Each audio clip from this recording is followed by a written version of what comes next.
Hello दोस्तों, आज की कहानी है बेहरम जालिम दुनिया भाग 3। चलते हैं कहानी की ओर।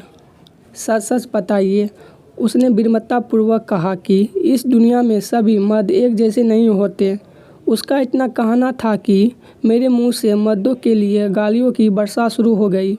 वो सुनता रहा और जब मैं चुप हो गई तो बोला, अगर ख़त्म हो गया है तो मैं कुछ बोलूं?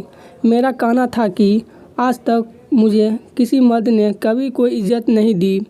उसने कहा, एक काम करो, तुम मेरे घर आओ, मैं तुम्हें अपने घर पर सबसे मिलवाता हूँ। शायद मैं अपना आप खो चुकी थी, लेकिन वो बड़े ही प्यार से बात कर रहा था।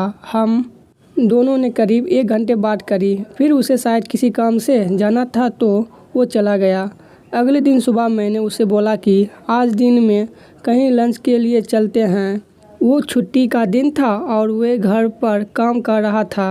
उसने कहा कि आज नहीं और मैंने फ़ोन काट दिया। थोड़ी देर में मैंने उसे फिर फ़ोन किया कि मुझे बहुत भूख लग रही है।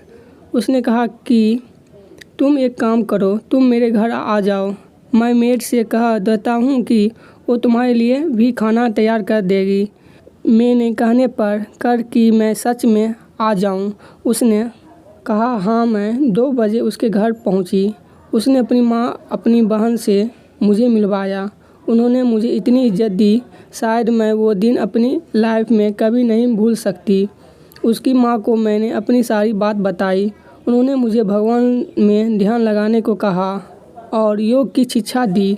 जिस दिल्ली ने मुझे मर्दों ने बस एक ही नज़र से देखा था और जो मुझे अपने घर अकेले में ही बुलाया पसंद करते थे, आज इस इंसान ने वो दिखाया जिसे मैं कभी सपनों में भी नहीं सोचा था। मैं इस इंसान से बस एक बार मिली, उसके घर गई, इज्जत पाई और यही कि सारे मर्द एक से होते हैं। शायद मैं गलत थी और आज भी मैं उस इंसान को याद करती हूँ जिसने अनजान होकर भी इस बेहरम जालिम दुनिया में मुझ जैसी एक अभागन औरत को इज्जत दी।